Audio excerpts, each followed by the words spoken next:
Hi, everybody. I am Jen MacLean. Thank you so much for coming after lunch. I will do my best to keep this exciting and interactive to avoid the post-food coma. It's really great to see you all here. A little bit about my background. I have been in the games industry for 25 years. I started as a playtester at a company called Microprose, which is best known for Civilization. While I was at Microprose, there were 7 different rounds of layoffs. The company nearly went bankrupt, was acquired by a company called Spectrum Holobyte, and in its future, unfortunately, went bankrupt. I ended up leaving Microprose to go to a company called America Online, which was infamous for a while for being the #1 internet service provider in the United States and throughout much of the world. At AOL, I was there through the time when there was so much usage that all of the phone lines went dead. And also when an executive thought it would be a good idea to move from hourly pricing, where you paid $3 an hour, to unlimited pricing. And we found this out on Monday morning, about 6 hours after they made the call. Now, the problem with that is that I worked at the Games Channel, which was second to chat in usage. And I worked as a product manager where I worked with our partners to make sure that their games were up and running, got publicized, and they got paid for their usage. So we found ourselves with about 20 partners who were paid based on hourly usage, because we were paid based on hourly usage, who suddenly saw their games increase 50 to 100-fold in usage overnight, with no warning. You can imagine what that was like on a Monday morning. After AOL, I went to a company called Comcast. Comcast is the world's largest cable company. For those of you who have ever lived in the United States, I will duck while you tell me your customer service horror stories. And I ran games at Comcast. And then I went to a developer called 38 Studios. 38 Studios is infamous for getting a $75 million loan from the state of Rhode Island and going bankrupt, and had to lay off 400 employees with very little warning. After 38 Studios, I had roles at a number of startups. I left the games industry, I came back, and now I am the executive director of the IGDA and the IGDA Foundation. And as with many of you who have been through the games industry, that is a heck of a lot of turmoil. So I am hoping to share my experiences with you so that you can learn a little bit from what I've gone through and make, hopefully, how you handle when things go wrong or when things go really right, but there still involves a lot of turmoil in a way that isn't quite as difficult for your personal or your professional life. Now that leads us to turmoil. What is turmoil? Turmoil is defined as a period of great disturbance, confusion, or uncertainty. But I think there are 2 really important things to note about turmoil. First and foremost is that turmoil is universal. Everybody experiences turmoil. It is impossible to live a life and not go through turmoil. Turmoil can also be known. Things like getting married, having kids. Has anybody in the room done either of those things? Turmoil? Oh yeah. Moving? Turmoil. Starting a new job? Turmoil. There are also elements of turmoil that can be predictable. Launching a game involves a ton of turmoil. There are times when turmoil hits without warning. A natural disaster, illness, taking care of a family member, death in your family. All of those things are universal experiences, and people handle them differently. Sometimes people thrive on turmoil. Sometimes people struggle more. It's always a challenge, and turmoil always requires active management to make sure that the impact is as small as possible. So why talk about it? If everybody goes through it, presumably we are all nice, empathetic human beings, why talk about it? I believe that we all bring our energy not only to our day-to-day interactions, but to everybody around us. So when I woke up today, I was really happy and excited. I'd had a great day yesterday. I've had a great week here in Auckland. And I was so excited to come and not only speak with you, but to hear some amazing talks today. It was really easy for me to bring positive energy to everyone I interacted with today. When you are going through turmoil, that becomes exponentially more difficult. But it is so much more important. Because you're not experiencing turmoil in a vacuum. Your family is impacted, your friends are impacted, everyone at work is impacted as well. Even if you are experiencing personal turmoil, for example, an illness, you're still bringing energy to work. Your colleagues are still impacted by your distractions, by your pain, by what you are struggling with.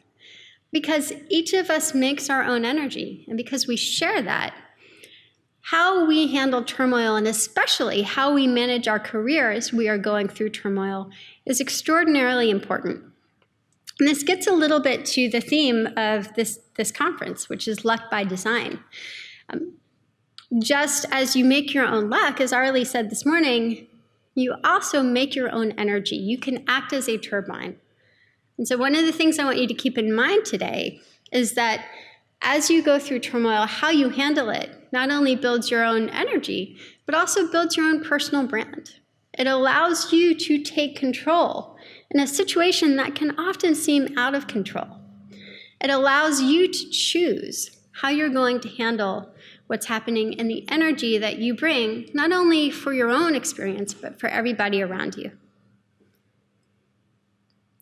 Turmoil really has three parts. And at any given time in our life, we are in one of these stages. We are going through turmoil, and I say turmoil with a capital T, because sometimes even finding a parking space can feel like turmoil. But it's an experience that you get over relatively quickly. It's not something that is hopefully going to carry with you for the rest of the day or week or month. So we might be experiencing turmoil. We may be recovering from turmoil, or we could be preparing for it. At any given time, even though you may not be conscious of it, you are in one of these phases. How many people right now are going through turmoil? Curious. Yeah, so a few of you. How many people are recovering? Yep. And preparing? Preparing is hard because you never quite know when it's going to hit usually. But each of these phases is extraordinarily important, and I'm going to talk a little bit about tips and tricks for going through each of these phases. The other thing that is really important is that while this is a talk about managing your career through turmoil, I'm also going to talk a lot about your personal life, because your personal life and your professional life are absolutely interdependent. They are that massive game of Jenga. If you take away one block from your professional life, your personal life is impacted. If you take away another block from your personal life, your professional life is impacted. And while people talk about things like work-life balance, the truth is that there's not really balance as much as this ever-shifting relationship. And it's something that we all need to be conscious of as we think about how we actively manage our career and make choices about our career as we're going through turmoil. So for me, one of the most interesting times is when you are preparing for turmoil, because it's one of those things where you never actually know when it's going to hit. And there are two sides to preparing for turmoil. Sometimes you do actually know when turmoil is going to hit again. If you are planning a wedding, if you are having a child, if you are planning a move, if you are looking for a new job, you can feel reasonably sure that you will be hit with some sort of turmoil in the near future. First and foremost in your personal life, this is a time to invest in your relationships with people around you. Those people around you are extraordinarily important when you think about how you will manage to keep your ship afloat in turmoil. And because you have gone through the turmoil and the recovery phase, this is when you have energy. This is when you have time. This is when you have mental preparation to invest and reinvest in those relationships with other people. This is also a time to financially invest in yourself. We often don't talk about the cost of being a game developer, and one of the things that I'm excited about is that as an industry, we are paying more attention to what it means to be a game developer outside of what we actually do while we are at work. Being a game developer often means making sacrifices in our personal relationships, especially if you are at a studio that crunches. And it means that you have likely foregone other career options that could be paying you better. And it means that you are working in a tremendously volatile industry where you may be laid off. The turnover in the games industry is significantly higher than other professional occupations. Knowing that, you have to be aware of how that impacts your personal finances. When you are preparing for turmoil, this is a time to cut back on discretionary spending and make sure you have that cushion in your bank account. This is a time to say, actually, maybe I should sign the lease for another year with my roommate so I can continue to put that money in the bank until I have 6 months of living expenses in the bank. This is a time to make sure you are covered with things like disability insurance. I'm not sure what the policy here is in New Zealand. I suspect it is more generous than what we have in the United States as a no-brainer. But this is a time to make sure that if something happens, you are prepared financially for what that could be. This is also the time to take care of your health.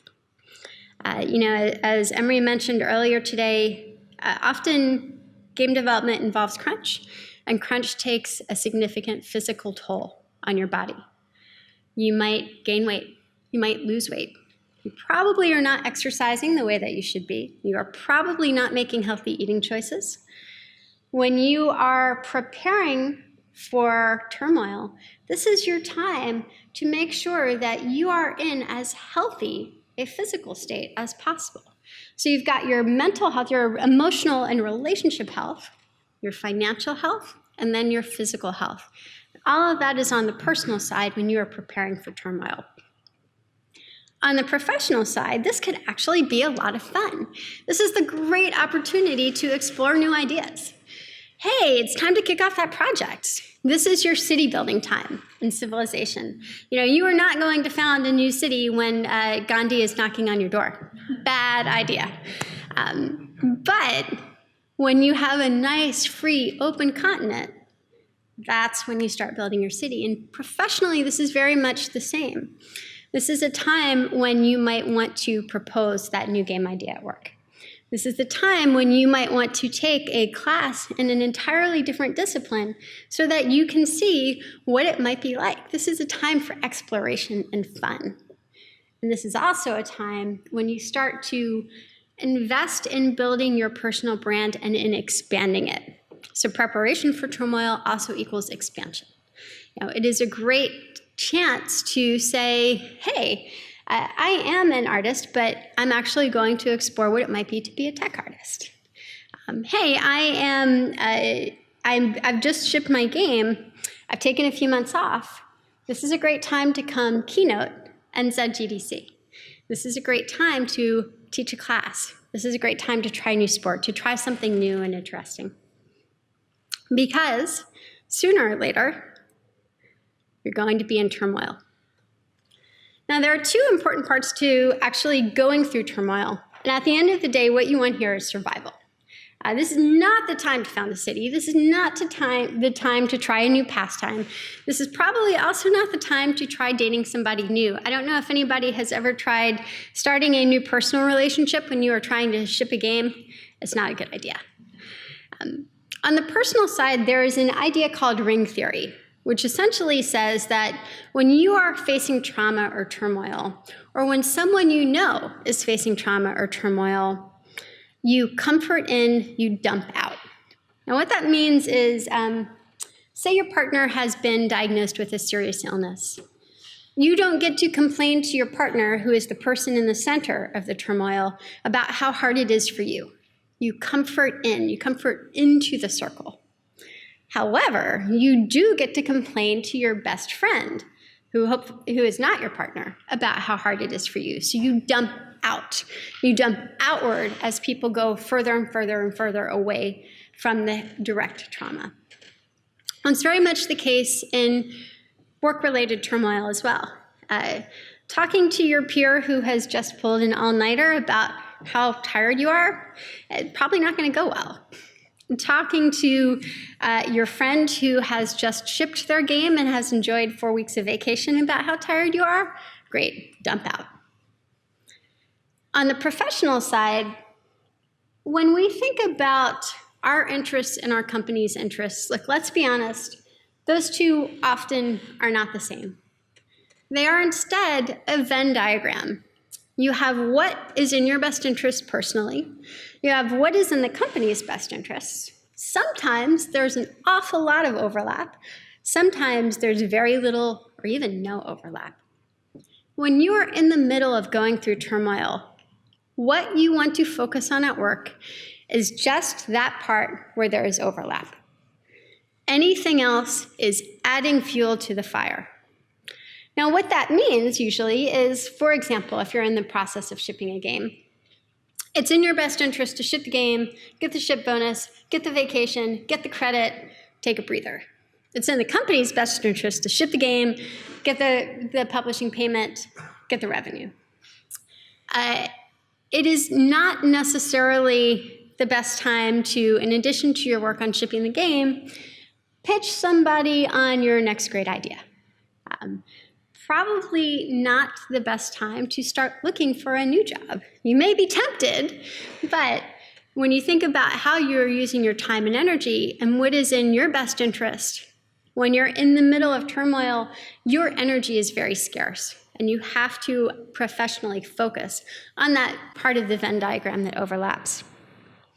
It is also really important to remember that you are that turbine, because if you forget that you are that turbine, one person can be extraordinarily destructive to the performance of an entire team. And we've all seen the coworkers that we love to work with who come in and who are upbeat and who have a positive attitude, or who at least are not defeatist. They're the ones who get their jobs done, who support everybody else. You don't need to be a manager to lead. And you don't need to be a manager to make that energy that helps other people get through turmoil. And while you may not be able to control turmoil, you can absolutely control how you react to it. Now, some additional things to think about while you're in the middle of turmoil. This is probably not the time to go on a social media rampage. Your emotions are going to be distorted. You're going to be tired. You may be sick. You may be experiencing extraordinary stress outside of work. This is a time to be very laser focused. This is a time to pay attention to what has to happen and to be honest about whether or not something has to happen, and if it doesn't, to make a conscious choice about whether or not you should be doing it. That doesn't mean that you just get up and you go to work, or you get up and plan the wedding, or you get up and tend to the baby. There are other really important elements of self-care where you can make healthy choices, where you can exercise, where you can be smart about money. But odds are, if you are in the middle of turmoil, you cannot do all of those things. And so that's when you may want to sacrifice something that is replaceable, like money, where hopefully you have been preparing for turmoil and you have some savings, and say, you know what, it's time for me to hire the dog walker. It's time for me to hire the cleaning service. It's time for me to subscribe to the food delivery service so that I can do the things that are more important, like taking care of myself or sleeping, in exchange for spending a little bit of what I've prepared. So you go through turmoil, you survive. The nice thing about turmoil is that it eventually ends. All turmoil eventually ends. And then you go into your recovery phase. This is when you get to breathe a nice big sigh of relief. And this is when you also start to think about how you can rebuild what has taken a toll on your personal relationships. When you get through a period of turmoil, even if it's great turmoil, like selling your company or closing a round of investment, I guarantee that your personal relationships have undergone significant strain. And you are going to have some reparations to make And you need to be aware of that and to make that conscious decision that it is time to repair what may have been strained or even broken during your period of turmoil. And you have to do the repair before you can do the rebuild and the reinvestment in the preparation phase. It's also a time to repair your finances. It is not unusual for people to go into credit card debt, especially if they're laid off unexpectedly, or if they are having a hard time finding a new opportunity. Before you can build up your savings cushion, you need to make sure that you have paid off any short-term debt and that you've taken care of any kind of high-interest issues or any other loans that are extraordinary or that are not good financial choices. And this is when you rest and relax and you start to repair your health. This is probably not the time to start the brand new exercise program or to start training for your first marathon. That's in your preparation phase. This is a time when you rest. This is a time when you heal. This is a time when you make a deliberate choice to say, okay, what do I need to start getting back to a path of a good life, of health, of happiness? How can I do that?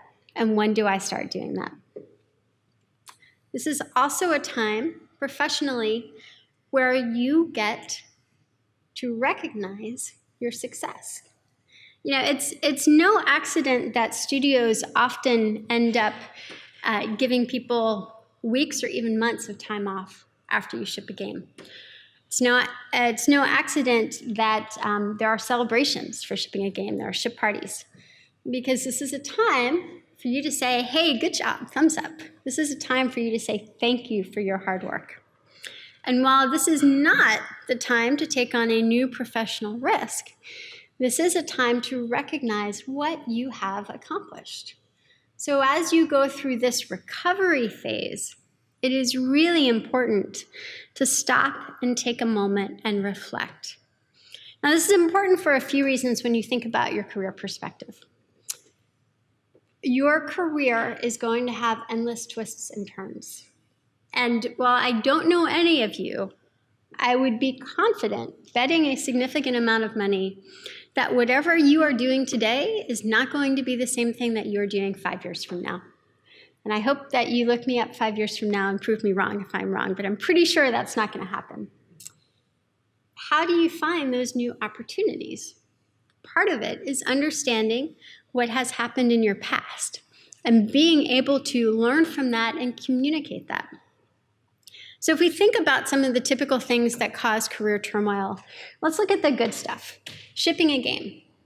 You're going to want to update your resume or your CV with what you have accomplished.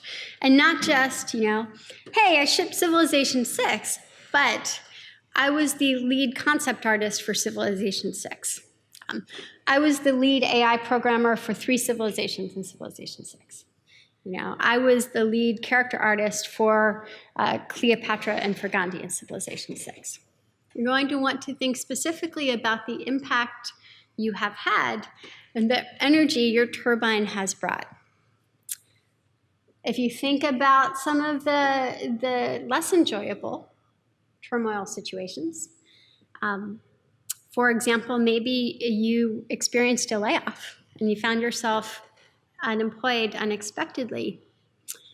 Once you have found your next opportunity, that is a really good opportunity to think about what you could have learned or taken away from the other situation. Why did the company go out of business? Or why were there layoffs? Were there warning signs you could have seen? Were there ways that you could have prepared for the turmoil?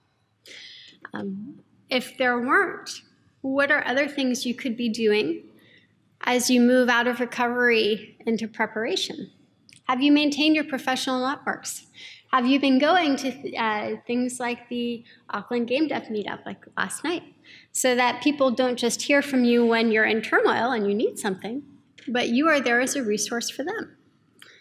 Have you made sure that you have invested in your career professionally so that as you move out of that recovery phase into the preparation phase, you have a really good roadmap of what you can change to make the turmoil phase as short as possible, to make the recovery phase short, and to lengthen that preparation phase, because that's when you get to do the really, really, really fun stuff, like developing new ideas and founding your new cities.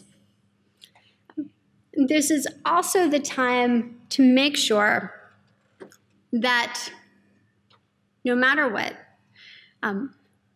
you know there's going to be turmoil again. And you need to ask yourself how you handled it and what you would change.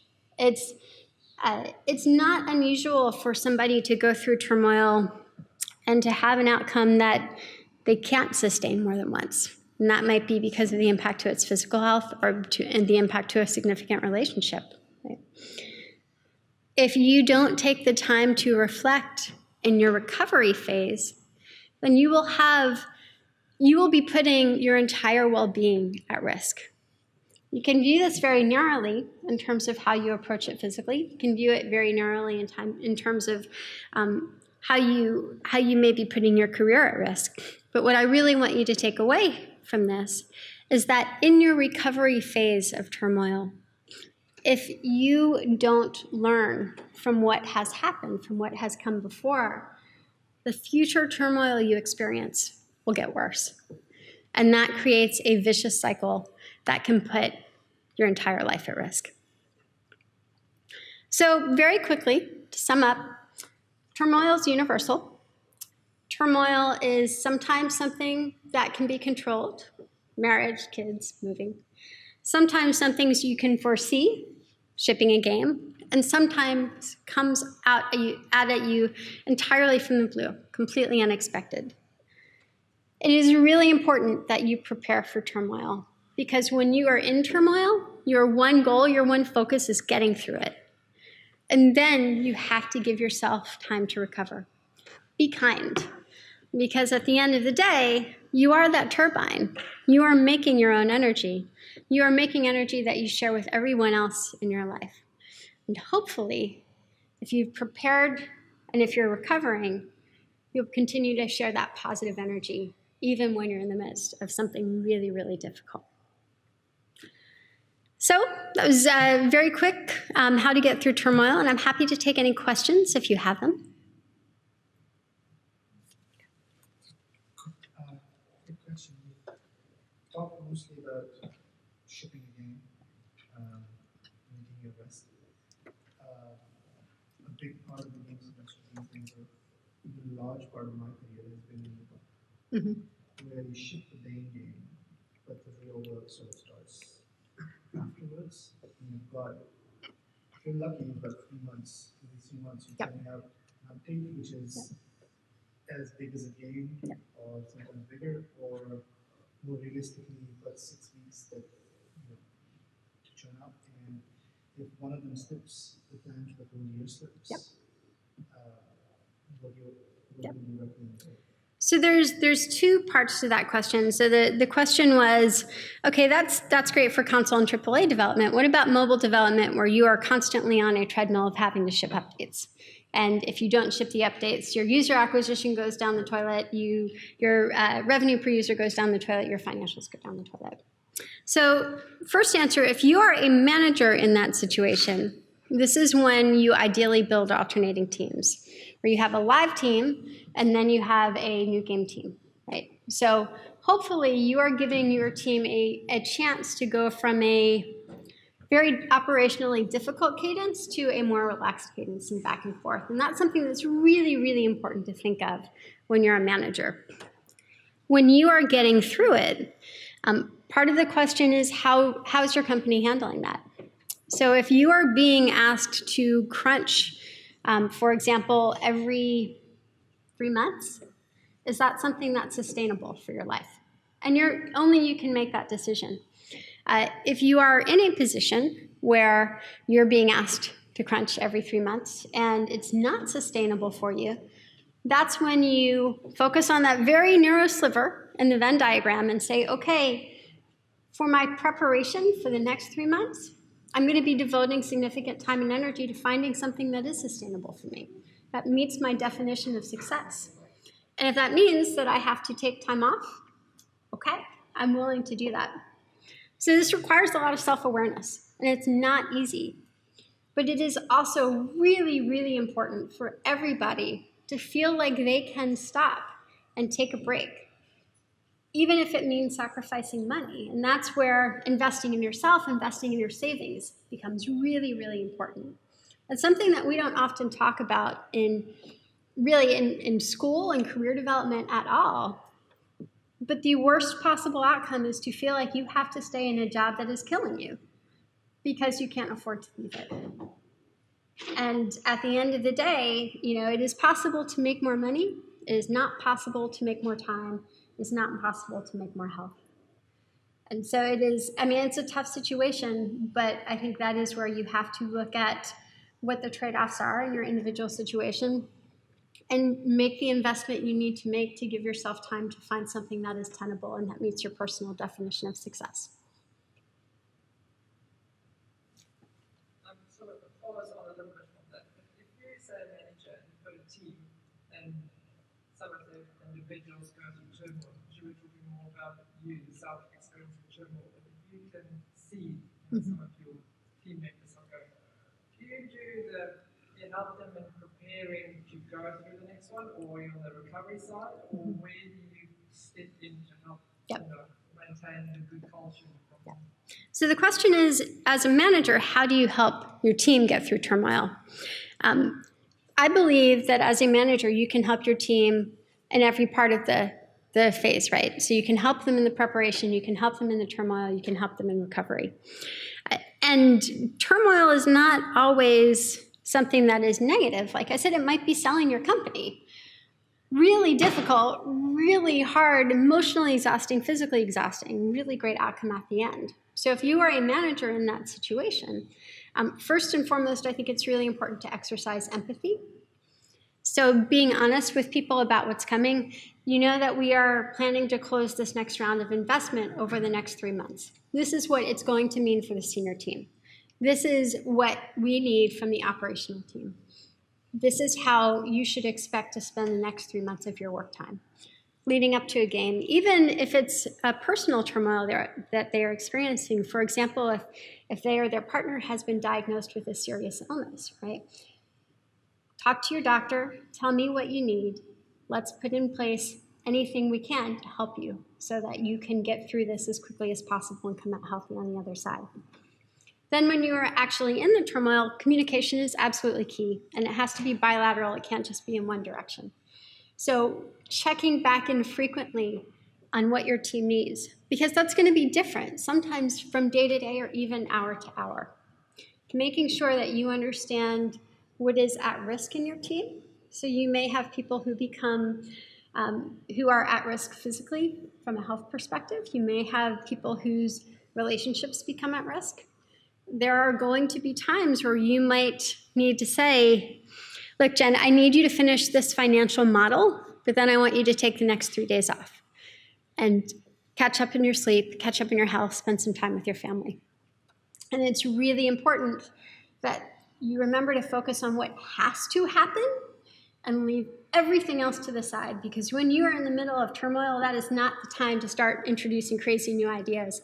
It is a time to focus on what has to be done. And then in the recovery phase, that's when you demonstrate your appreciation.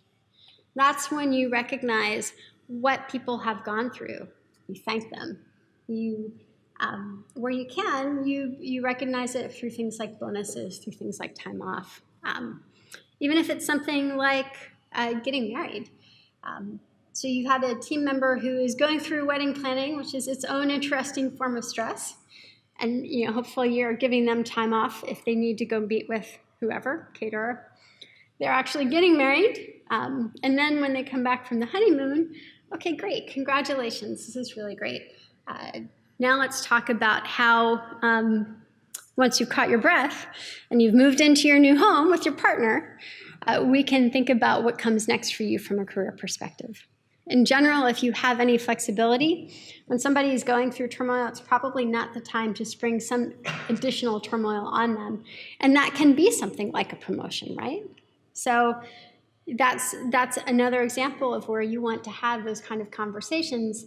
You know, Jen, you're getting ready to go on maternity leave. We have this new promotion coming up. Are you interested? You should never make the assumption that they're not because they're going through turmoil. But you should also be honest about, here's what this would mean. What do you think? And also, if you decide not to take it now, it will still be available at some point in the future or other opportunities or whatever as the situation demands. Other questions?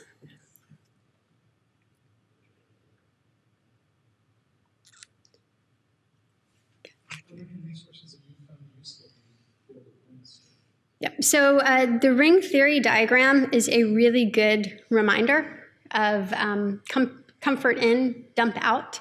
And it is really easy to lose sight of that when you are going through something difficult. The more difficult what you're experiencing is, the easier it is to lose sight of that. There are great mental health resources. So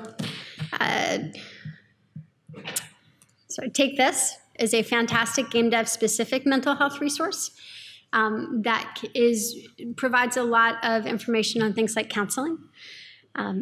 Generally, if you work for a larger employer, they have additional services, at least in the United States, called an employee assistance program, where you can contact somebody and get counseling if you need it. I think making sure that you are taking advantage of any help that your employer or that your partner or that your friends can offer. You know, that is something that is uniquely personal, but that is something that is really, really, really important, because when you are in the middle of something very tumultuous, you don't want to be worried about making sure you're doing laundry so you have clean underwear the next day. Any other questions? Oh, sorry. I was just wondering, how do you identify the middle of that personal company Venn diagram? So a good question to ask is, who is this impacting most directly? Now, in some cases, it might be your whole entire team, or even your whole entire company. If your company goes bankrupt and gets shut down, every person in your company is in the middle, right? And then their partners and families are almost in the middle, maybe just the slightest degree out. But on another situation, for example, if your partner is diagnosed with a serious illness, your partner's in the middle, you are in the next circle out, your family might be in the next circle out, so on and so forth. So I think a good question to ask yourself is there anyone who this situation impacts more directly? Is there anyone who this situation puts more at risk? Is there anyone who is more challenged by this situation? Because again, turmoil can be a good thing. Something like having a child is turmoil. So in that case, I would say the woman is probably in the middle because she is physically bearing the child and she is the person at physical risk. Her partner is very close because her partner is presumably also caring for the child. Then extended family, workplaces, so on and so forth. Does that make sense? I think so. I was trying to more identify where in the personal and company, how you sort of define